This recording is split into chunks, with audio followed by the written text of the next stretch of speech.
You're listening to Passa Power 21, Christian media on late night radio.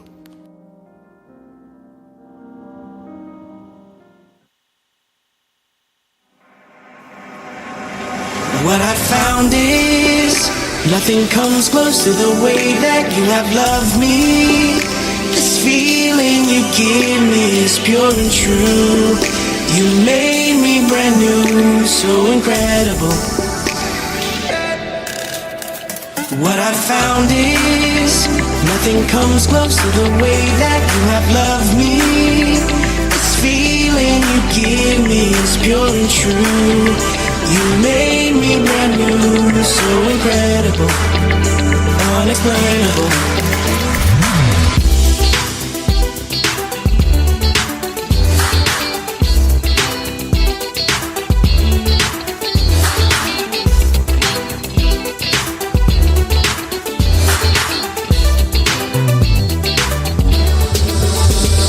All over for a love so real, someone like any other. What the world could offer me just held me down, had me questioning, does this even matter? Do I matter? Then you came as sunlight breaks the clouds, with rain washed over me.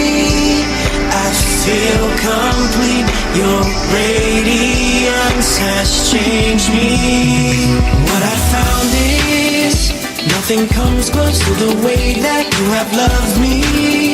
This feeling you give me is pure and true. You made me brand new, so incredible, unexplainable. What I found is nothing comes close to the way that you have loved me.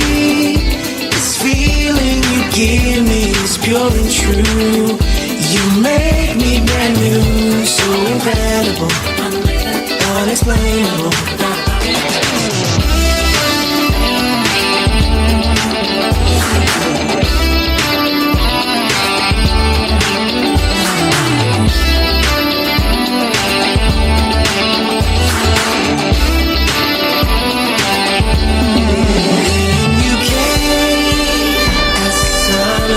Breaks the clouds with rain washed over me.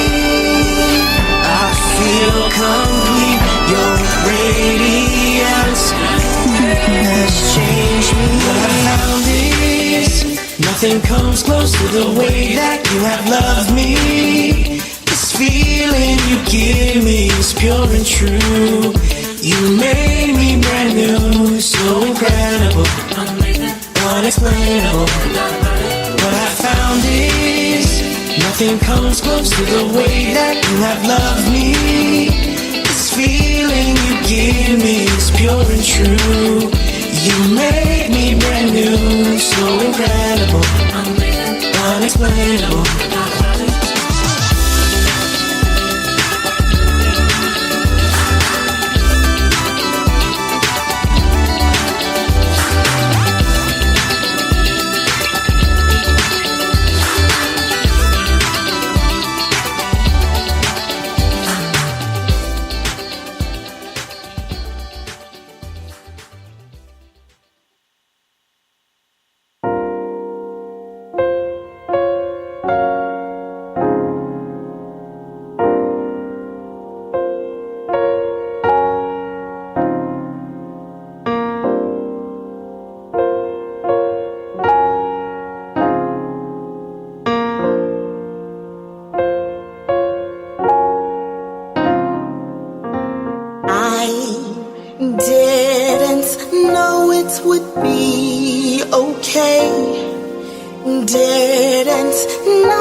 Destiny, I couldn't see my strength.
Lord, you kept me in the middle of it.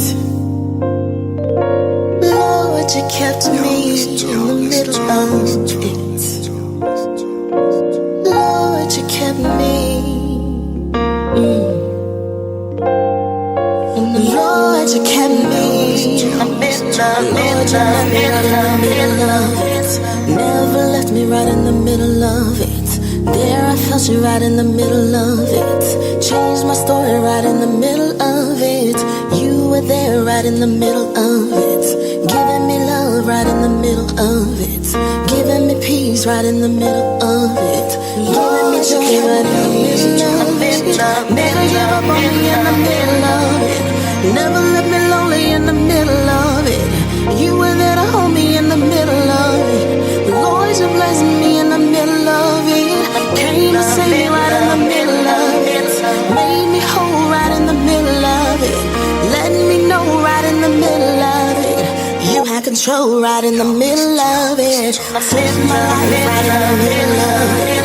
Healed and delivered right in the middle of it. Changed my heart right in the middle of it. Changed my mind right in the middle of it. Saved my family in the middle of it. Saved my marriage in the middle of it.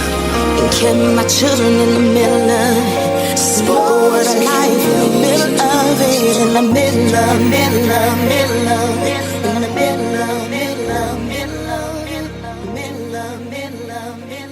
You are listening to Jerry Royce Live Worldwide Podcast. Good morning, family. Good morning, good morning, good morning. What's going on? You're listening to Positive Power, XXI Christian Media.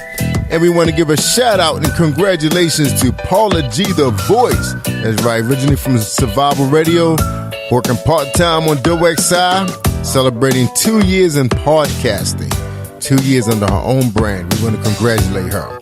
All right, well, stay tuned. We got Pastor Jack and friends. That's right, happy hour. Pastor Jack, the breakfast break, coming up right here on Positive Power, XXI. And thank you for tuning in. And ladies and gentlemen, please share this file. We won't have Next Man up at 10 o'clock. So join us next week with my man, Mr. Jefferson. That's right, author of the Black Billionaire Club and Kids Entrepreneurs. Hang out with us and find out how you can learn how to invest your black dollars. All right? Make some money. Become a billionaire.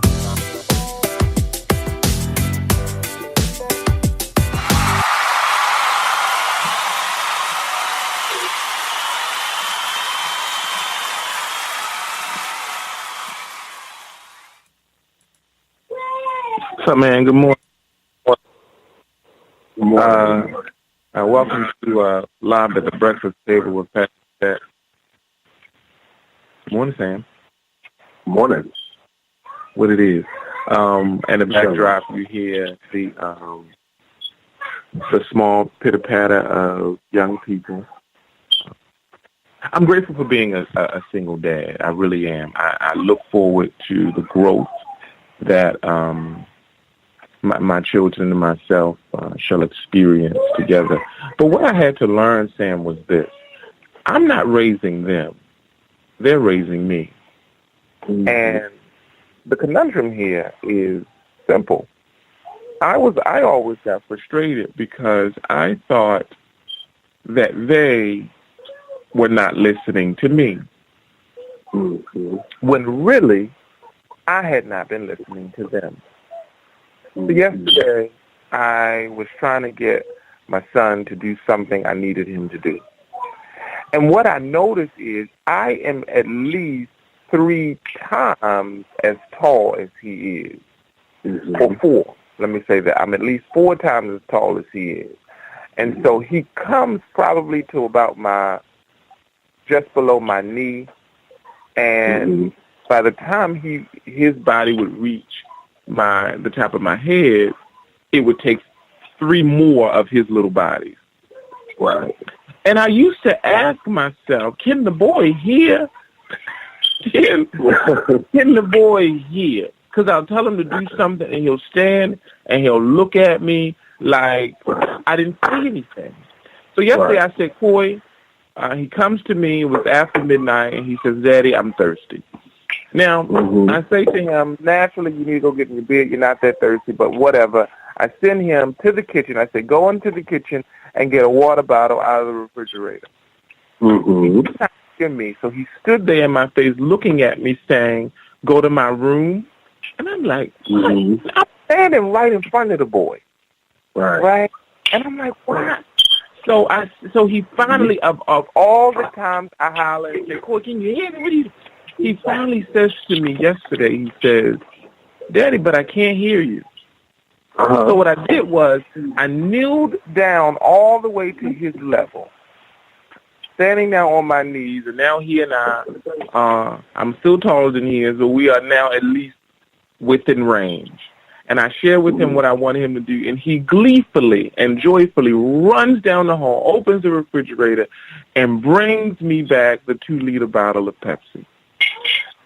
I say to myself, now, this time I know he heard me. This time I know he heard me. Now I must realize that he heard what I said, but he also was listening to what he wanted. Right. He didn't want water. He knew what was in the refrigerator. And in knowing his father was going to send him someplace to get what he wanted, he got it. Now, the moral of my story is twofold. One, sometimes we're trying to hear God, and we're not equipped to hear him from the level that he's on. And that's because we are too immature in some instances that our sensibilities have not matured enough to hear his voice in a way. But what you got to realize is it's not that he's not speaking. You have to ask God, if possible, to adjust his speaking to your level. Stop speaking over my life, or no, not stop, Lord, but God, I need you to bring what you're saying to me down to my level, so that when you give me instructions, I'm not listening from too high. It's not too lofty. It's not too. I'm listening for instruction that I can actually handle. I might not be able to handle a multi-million-dollar account right now, so I don't need to be listening to that. Lord, I need to listen to those things that I can handle. Lord, teach me how to budget first. Teach me how to bring it down to my level. But the next thing I had to learn from my son was yesterday, real quick, was God can come down to your level and share with you what you need him, what you want him to share, and you can still take what you want. He can come all the way down, meet you right where you are, give you right what you need, provide you with the instructions in a clear and concise manner, and you can run gleefully and joyfully down the hall and grab the wrong thing. All because your heart was not set on what God said. And that's why the Bible says, Proverbs, who says, open up the windows of heaven. What does it give you? The desires of your heart. But your desires have to match his desires. And so that's my quick word for the morning, what I had to learn from my kids. And as a result of that, as a result of having learning from my kids, I'm working on a children's book series entitled Raising Daddy. Raising Daddy. And so look forward to Raising Daddy coming out soon. Another thing that I gotta lay out here is that there's a conundrum going on in the Baltimore City public school system, and I am on both sides of the aisle. I just got to get this out real quick before we get into breaking news.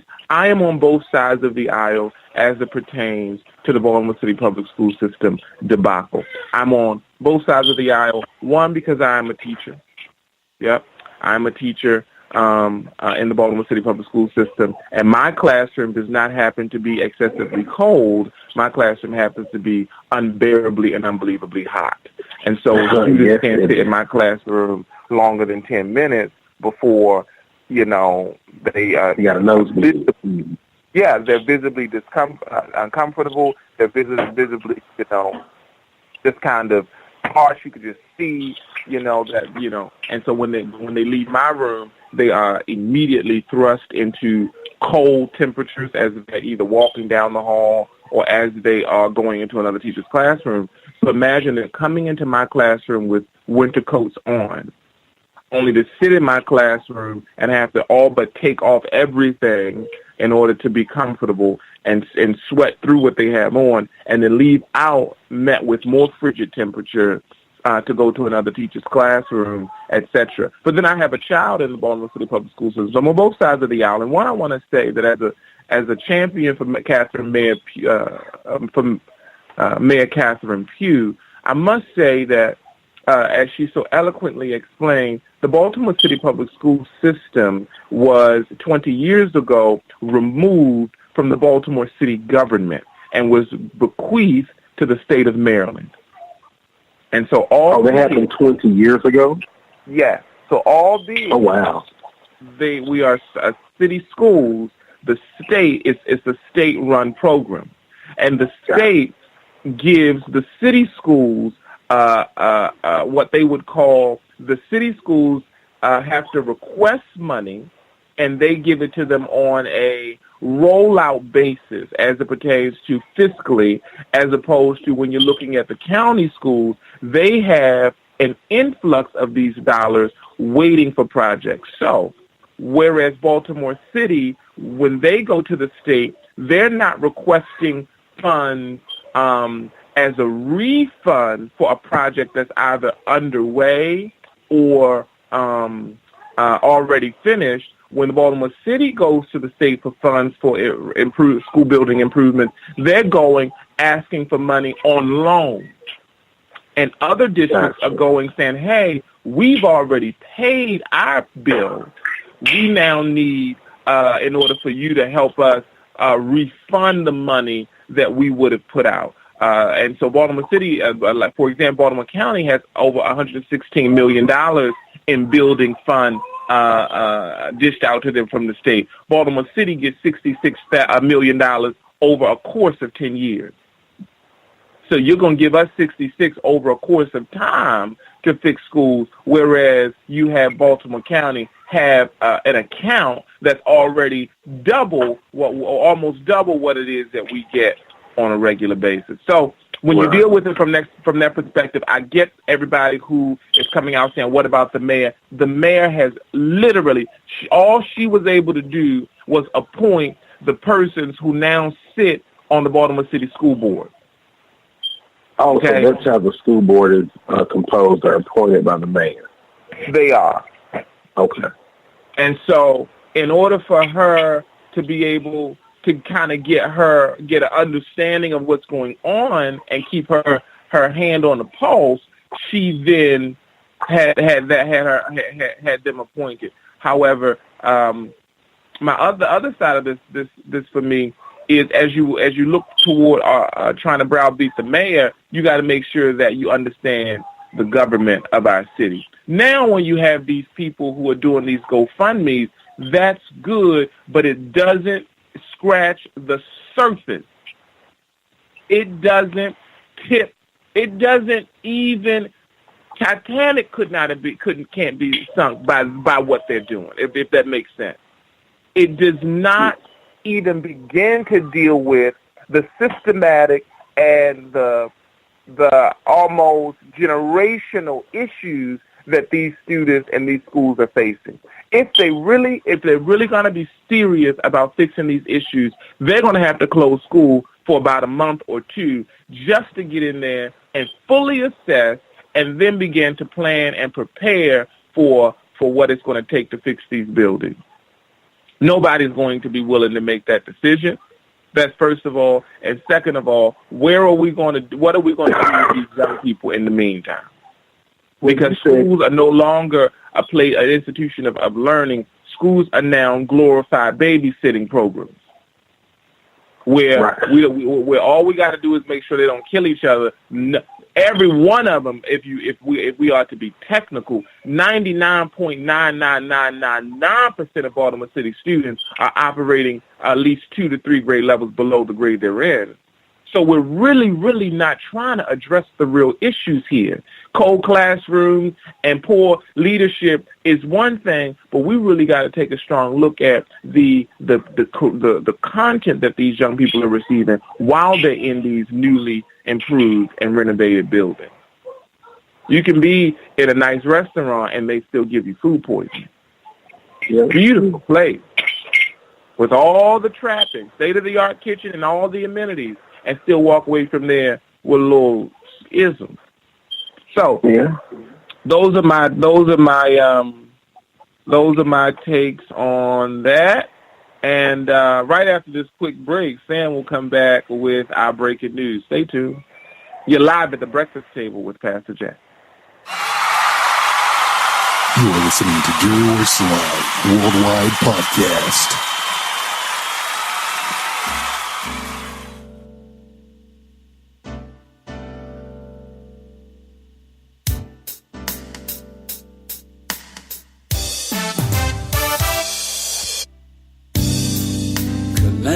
Calamities been haunting me.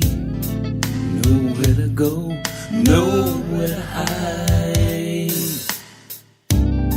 Struggling with my faith in people, watching love fade into hate. I need a healing for my soul. Misery, take your hooks out of me. I no longer need your company. Dark days are here, filled with anger and fear, and I'm fresh out of tears to cry. I need a healing for my soul.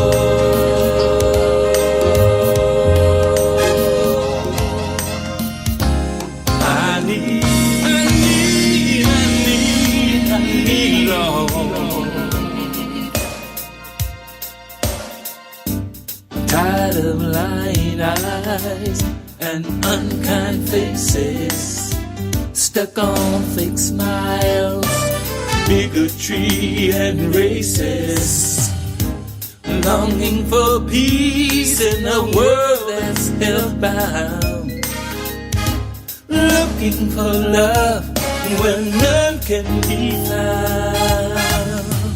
Lord, I'm counting on you to do what you do. Take the pain away,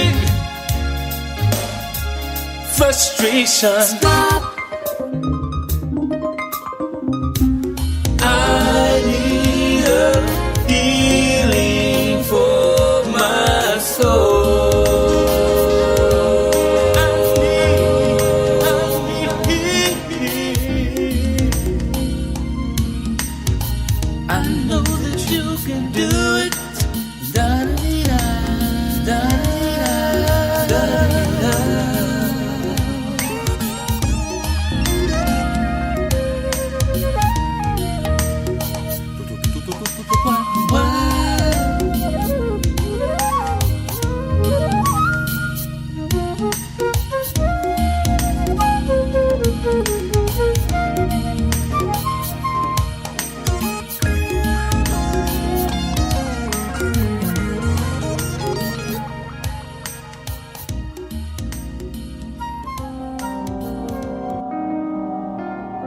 You're listening to Positive Power 21, Christian media on late night radio.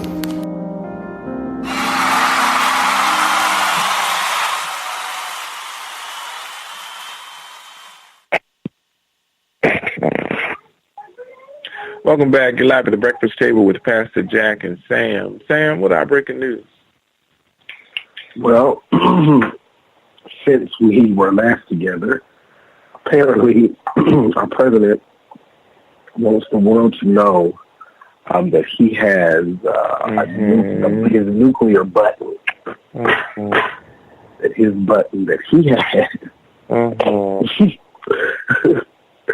next to his nightlight. All right. is, what did you say, is much bigger. Bigger. It's bigger. Yeah. You know, because the president is obsessed with big. He likes bigger things. Yeah, we all know why that is. So, yeah, he's really reckless at the mouth. And once again, that just goes back to, who he is as an individual. He's a rich white man who really doesn't care what anyone thinks about him. On a lighter note, you can tell things he may be realizing things aren't going as well as they should. I'm hearing that insiders at the White House, including Ivanka, have reached out to Anthony Scaramucci as of Tuesday of this week to offer him a place back in the White House in the communications. Doing what? Well, we remember Scaramucci from a few months back. He was communications director for like 10 days, remember? And then he was tamed. And then Huckabee, she stepped up to the plate. He was kind of there in between Spicer, excuse me. Yeah, I remember Scaramucci. Yeah. But I'm trying to think, because he wasn't even hired to be the press secretary. He was hired to be what, the communications director? Communications director, yeah. Now Hope Hicks has that position, right? Right. Okay. Well, some inside sources at the White House are saying that the Trumps miss him. And they miss him? They miss him. Mm-hmm. They miss him. But he was only there for 2 days. I know, but whatever. But, and Kelly is not going to allow, because Scaramucci can't be told what to do, and Kelly likes to have control. Yeah. So they all at the same. They miss him, but he has declined respectfully to go back. So yeah. Also, this is our first time coming back New Year. We all like a good New Year's Eve testimony. Lord have mercy. Lord do this. Were you able to watch the clip? Let me watch it now in the presence of I want my viewers to hear, or my listeners to hear what I hear. Let's see. Okay. Oh, Lord. Bible says only a fool makes a mock out of God. He's not to be played with. And fools and hearts say from God, but God is real. Mm-hmm. I come home drunk from school, laying up with me. I'll see prostitutes, having all sex in my mouth, licking me in balls.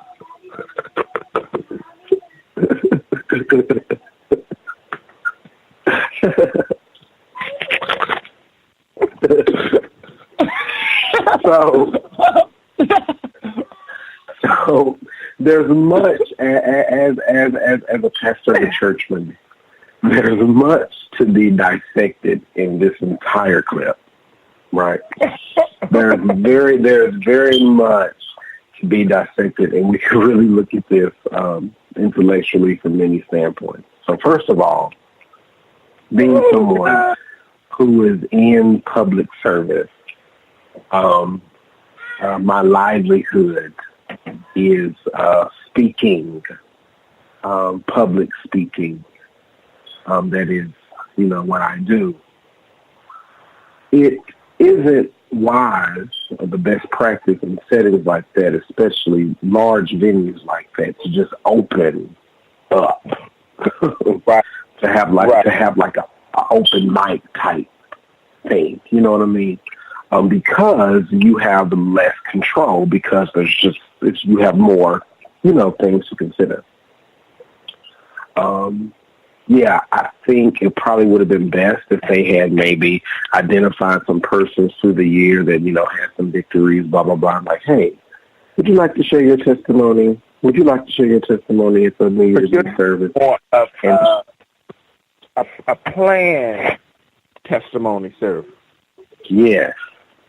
Okay. You know, I could tell the gentleman that was holding the mic. If you reference back to the video, you would notice that he also relinquished himself of his duties. He gave that. He don't do it no more. Yeah, I'm not doing this. I'm not doing this. I'm not here for this. I'm here for church. And that man had on his suit. He was there for church. And as soon as that woman said licking, he took that mic down because you knew what she was about to say next. Well, she said that she was doing oral sex with her mouth. First of all, which is redundant. You know. So, and then you can identify, and also you can tell this woman was not at herself. You know, there was something. You know, there was something going on. I don't know if I'm not going to say what it was. I don't know if she was inebriated. I don't know, but she wasn't at her. She wasn't at herself. Another perspective that actually the Tavia and I were talking.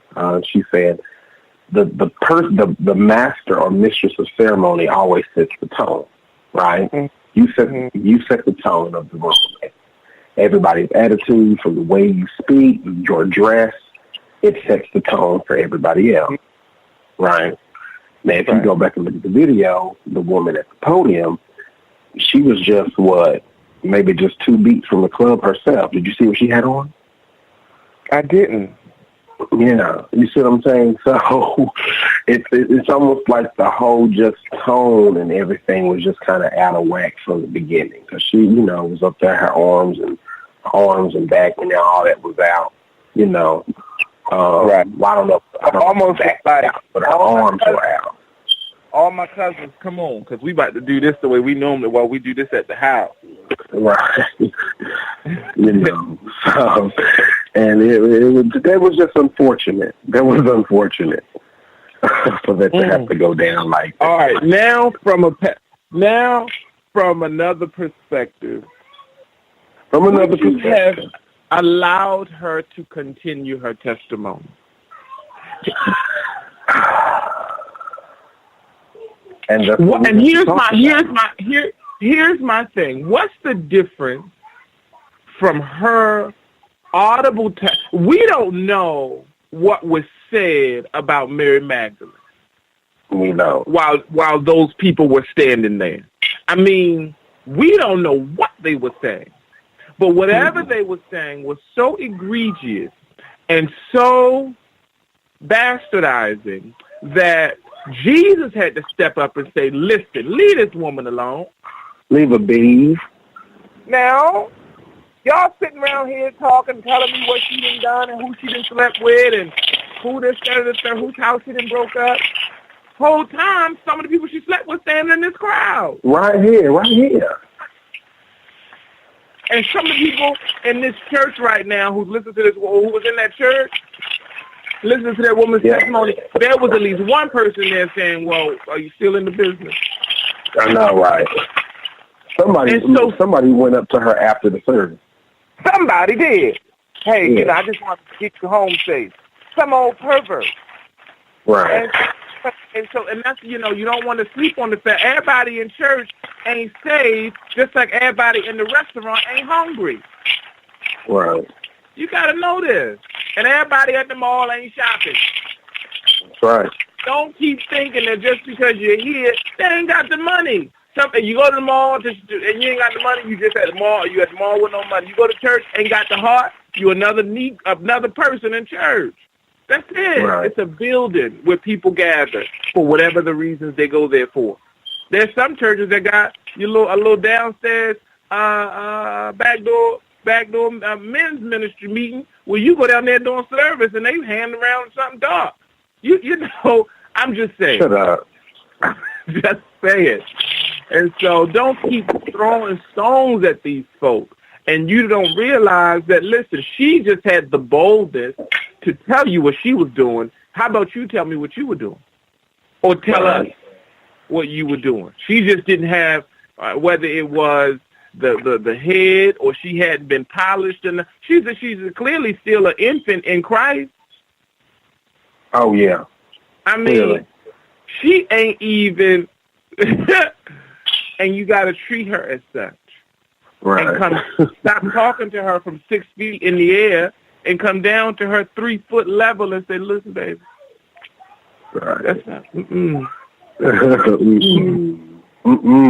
Because in the Methodist tradition, one of them deaconesses would have been up there with her from the start, and they would have held her by the hand. Right. And the whole time she giving her to Harmony, they'd have been holding her by the hand. You see, right. As soon as she went left, Mother would have ever so gently squeezed her hand. And let her know. No. Baby? You ain't gonna tell them all that, baby. Because, see, Mother been there herself, you see. Mother been there herself. And she's brought several of the babies through it over the years. Right. She remember when Sister Judy was you know. Yeah. But I was talking to a friend of mine the other day, and this is how they'll do it. You know, old church mothers, they'll say, but I ain't saying nothing, you know. When they already I ain't saying that. You know, or here's their favorite line. You ain't what? But you ain't hearing nothing from me. You ain't hearing nothing from me. Mama, how you boys tell me the whole stuff, but you ain't hearing nothing from me, because I don't, because you know what else old mothers don't do? They don't keep up with other people's business. Right, no. That's for God. And look, and they don't call you with no mess. That's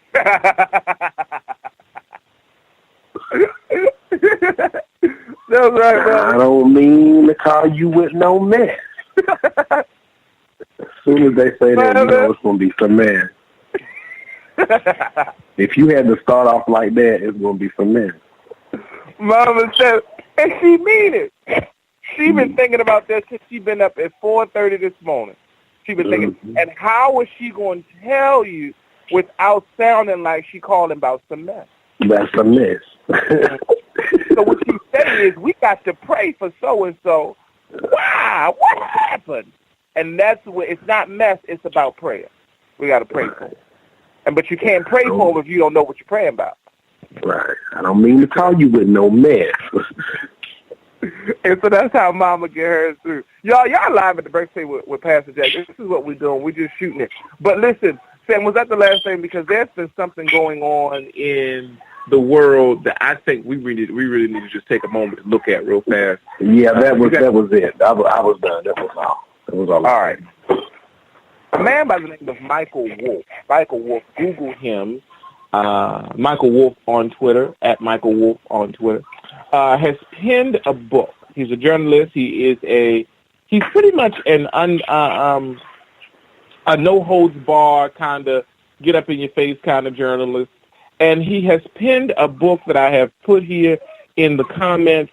He's penned a book by the name of Fire and Fury, Inside the Trump White House. Now, here is, okay, nobody who is not a Trump detractor or supporter would have wanted to read this book until Trump himself tried to pull the book from the shelves. So on about 3 days ago, the book had become public, and Trump's lawyers sent a letter to the publisher and the author and to Steve Bannon saying, the book is defamatory, remove the book, do not distribute it, do not sell it, don't print it, etc., cease and desist. Well, in response to Trump's letter, the publisher and the author decided not to release the book on January the 9th when it was supposed to come out. They decided to release the book on January the 5th, 4 days early, because of their knowing of Trump's disdain for the work. Now, the book is fiery. I opened the book yesterday at about 10:30 when my copy was finally downloaded. And I'm about 200 and some odd pages in. And it, Sam, I just can't, I don't even know where to begin with the thing. But what I told myself I was going to do, hold on a sec, I gotta deal with the dispute between some toddlers. Oh, Lord. Somebody's about to stand on the wall. Who's standing on the wall first? Boy. Why'd you hit her? Don't do it. Hey there, it's Farida Hammond Jackson, and I had to stop and wish Jerry Royce Live a blessed anniversary. You know how much I love and appreciate you for everything you do, and I want you to enjoy this time of celebration. Love and blessings to you. Bye. Hey, what's up? This is your boy Joshua Rogers, and I want to take this moment to say happy anniversary to Jerry Royce and the Jerry Royce Live Radio Show. Listen, thank you guys so much. You've been such a great friend to me. You've been so supportive, and I want you to know that I really, really, really appreciate it. So happy anniversary, and I wish you many, many more years to come. Love you, fam.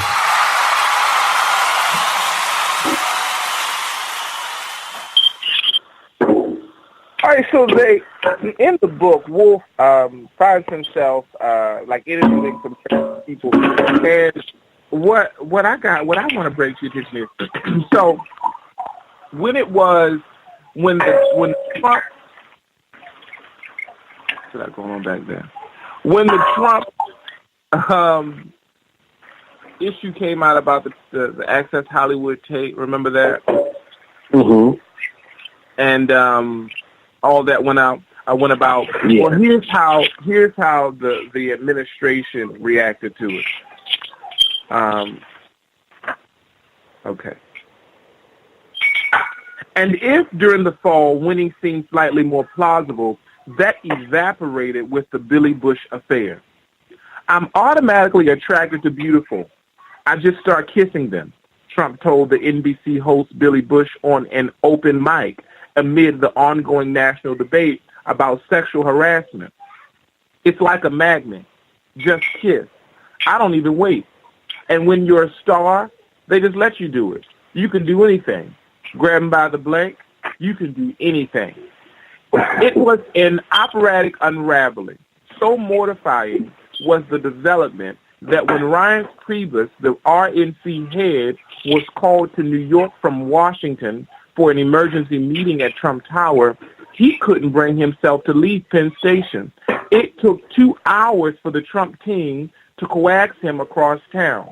Bro, said a desperate Bannon, cajoling Priebus on the phone, I may never see you again after today, but you gotta come to this building and you gotta walk through that front door. Imagine that. I mean, imagine that. Oh, God, so I wrote this in my notes. Oh, my God, Sam is going to love this. Let me get to this part. Oh, man. So, check this out. Mike Flynn, Trump's future, and this is in the book, Mike Flynn, Trump's future national security advisor who became Trump's opening act at the campaign rallies and whom Trump loved to hear complain about the CIA and the haplessness of American spies, had been told by his friends that it had not been a good idea to take $45,000 from the Russians for a speech. And it wasn't $45,000. He took $33,000 and like $400. He may have gotten another little check, which commensurated or totaled 45, but the check that I saw was 34. But anyway, from the Russian for a speech. Well, it would only be a problem if we won, he assured them, knowing that it would therefore not be a problem. So the book at this point, listeners, in the book at this point, the writer is making a point to highlight how Trump never expected him to win. He said losing to Hillary Clinton would make him a martyr and therefore propel him further into the stratosphere of superstardom than becoming president itself. Becoming president was never a part of his actual plan. He said losing was winning. So when it was that Melania had come to him expressing disdain and discomfort about the ensuing campaign after her naked pictures had been released, he said to her, Melania, with tears in her eyes, he says, just wait until November. We're not going to win it anyway. He wanted, in running for president, he wanted to lose and start Trump Network, which would have allowed him an opportunity to produce the news and the media from his perspective, hence this whole fake news debacle that he keeps preaching and speaking on.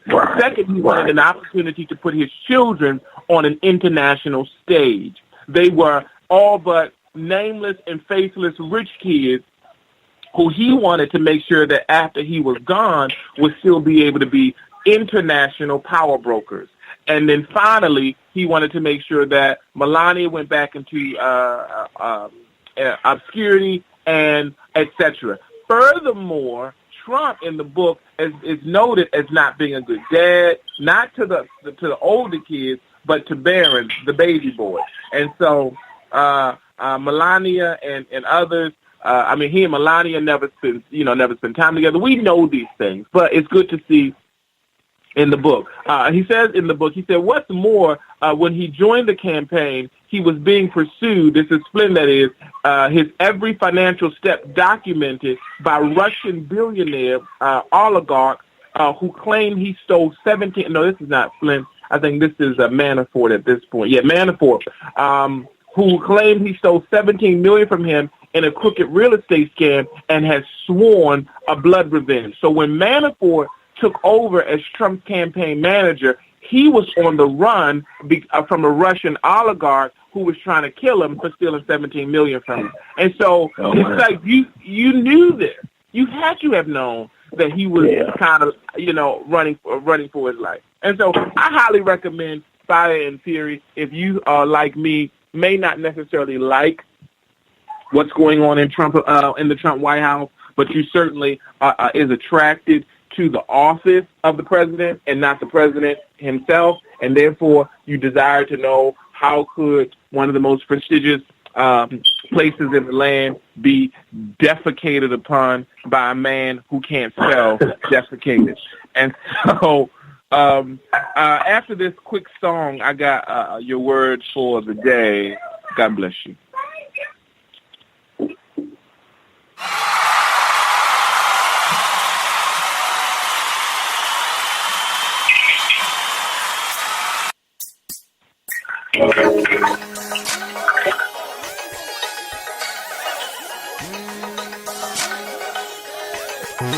Nothing can stop me. Nothing can block me. I am a winner. Look at your neighbor and say, I speak the victory. Nothing can stop me. Nothing can block me.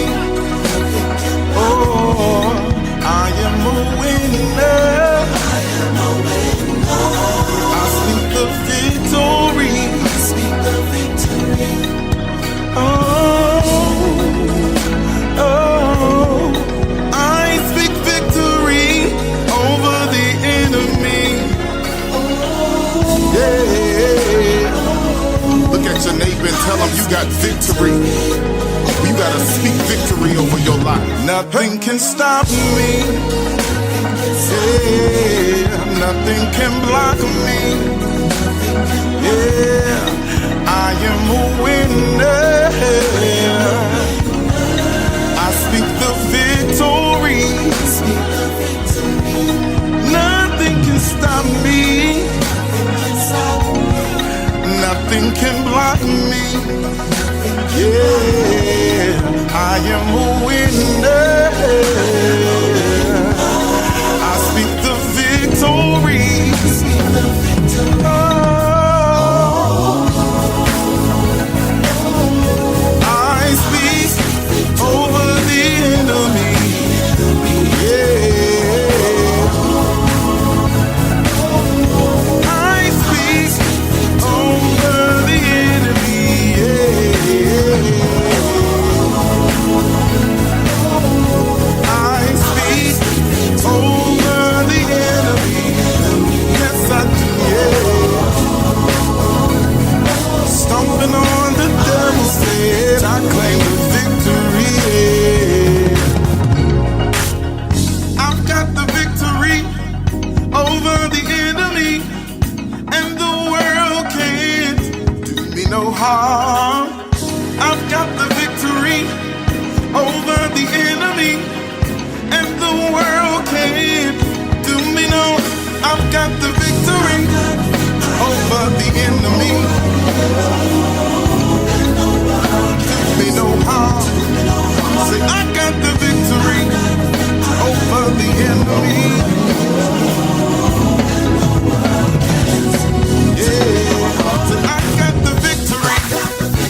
I got it, yeah.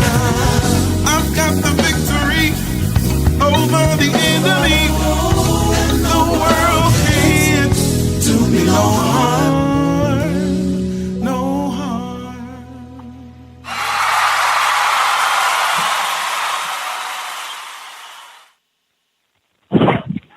Good morning and welcome back. First, I want to give a shout out to everybody who has tuned in with us. Those of you who are online here, good morning, Miss Northern Bell and Mark Henderson. Good morning, good morning.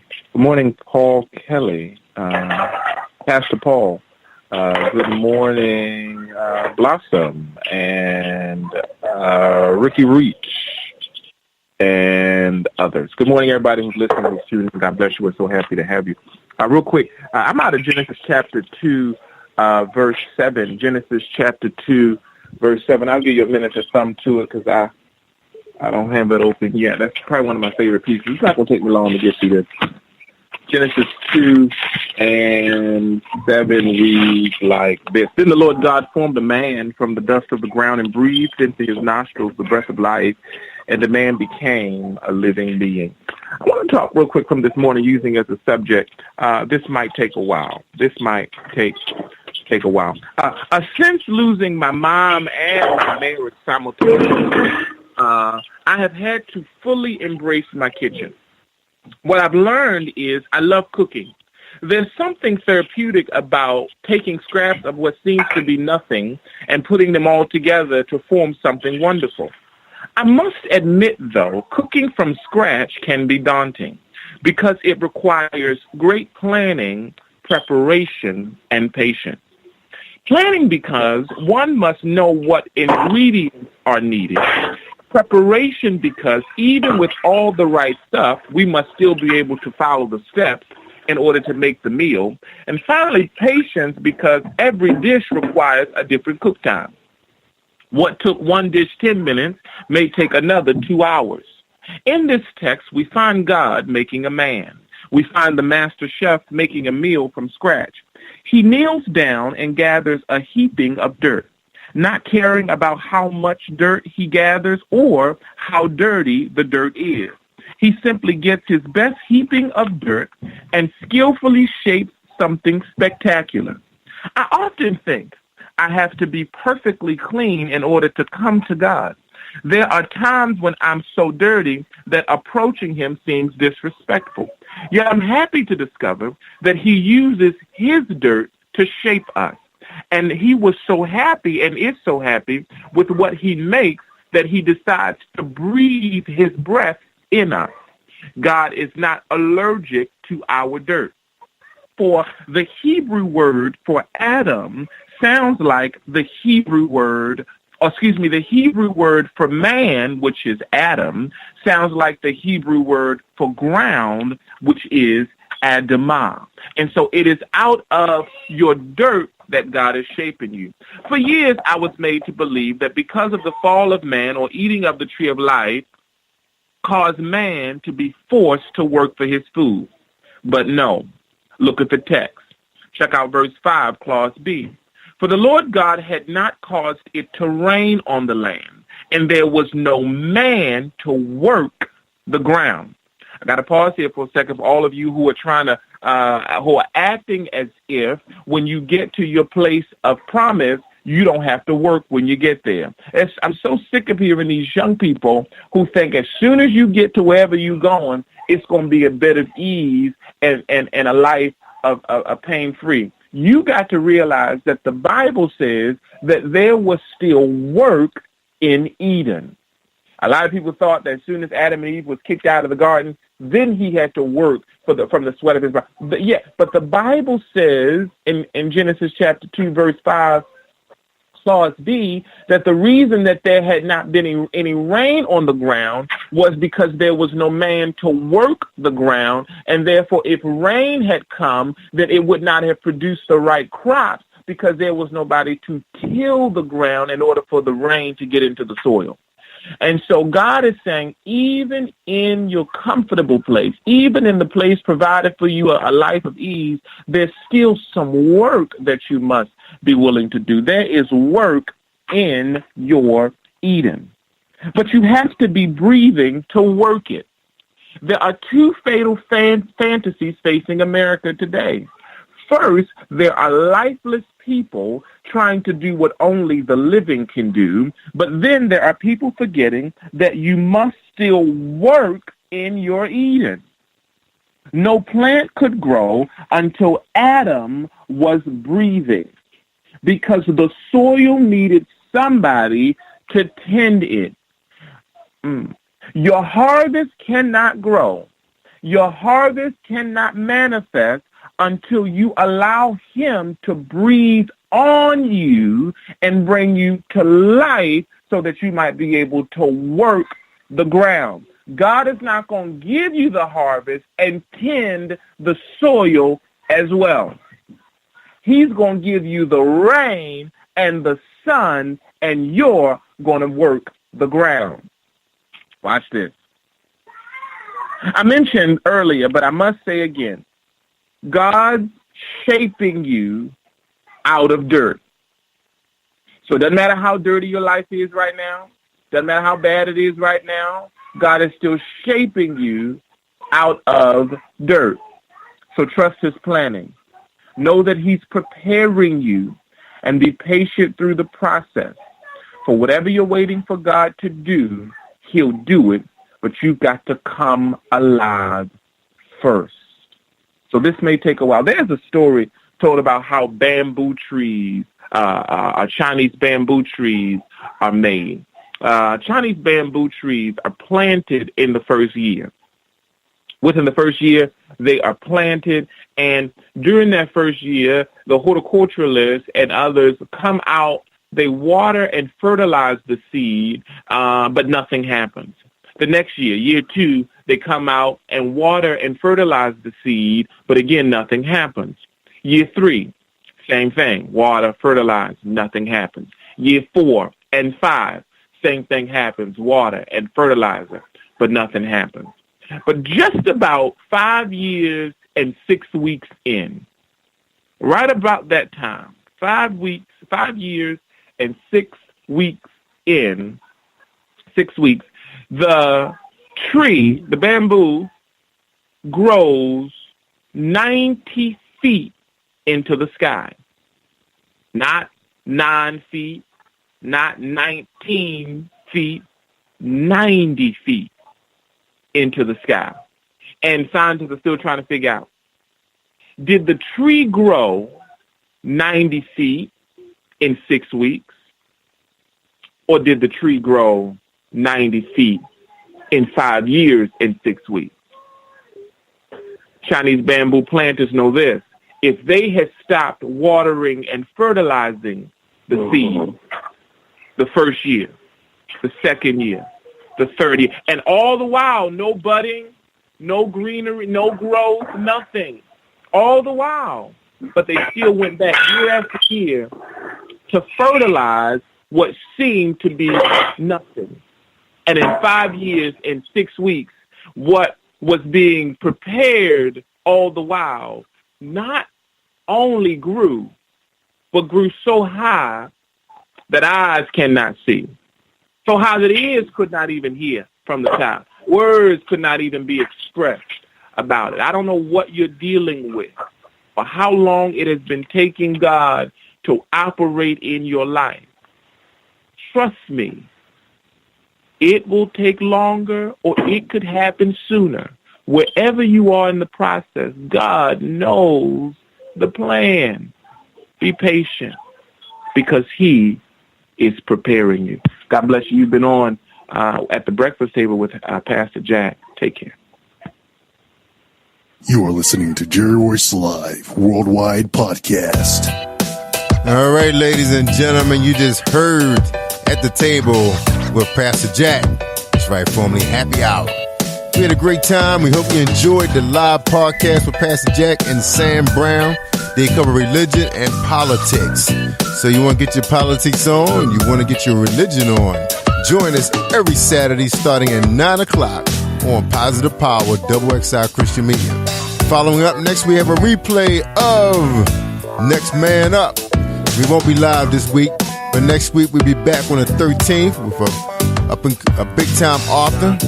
Published the book called The Billionaires Boys Club. And he also have a couple investment programs going on for our children. Learn how you can invest your children. Learn how you can invest the money that you have made on the streets and become legit. He will be here, right here on Positive Power XXI. Catch us on the 13th with Christian rapper Stephen Marshall, Thomas Morrison, and Glenn Harris, and our moderator, Dr. Paul Kelly. All right, y'all, you have a great super weekend, and we see you soon right here on Positive Power XXI. I'm Jerry Woods Live, Batman of Charm City, Minister of Radio. Peace, y'all. God bless you, and we love you. Can you feel the power? Can you feel the power? Feel the power of XXI. Positive Power 21.org Internet Radio. You are listening to Jerry Royce Live Worldwide Podcast. Hey everybody, what's up? This is your girl Sarita Thompson, the Trumpet Lady. I gotta take a minute to say happy 4th year anniversary to my good friend Jerry Royce Live Radio Show. Keep winning. Love is what love does.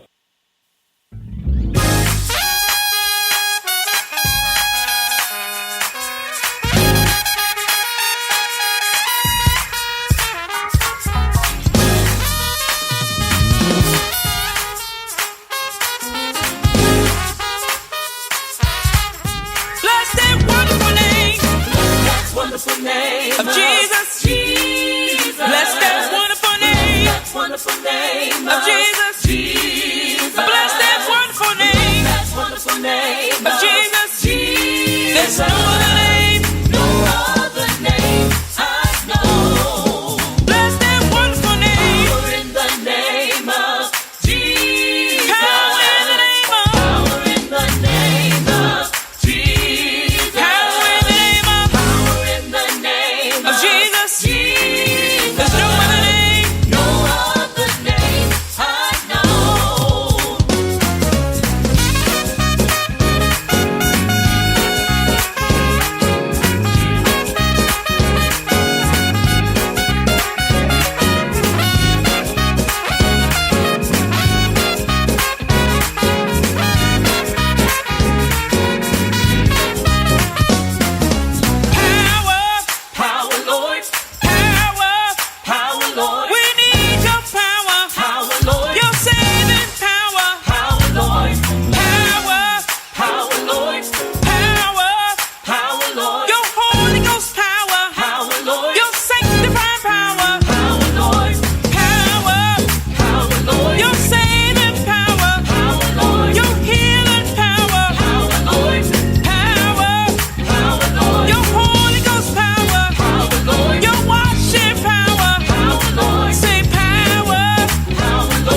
Can you feel the power?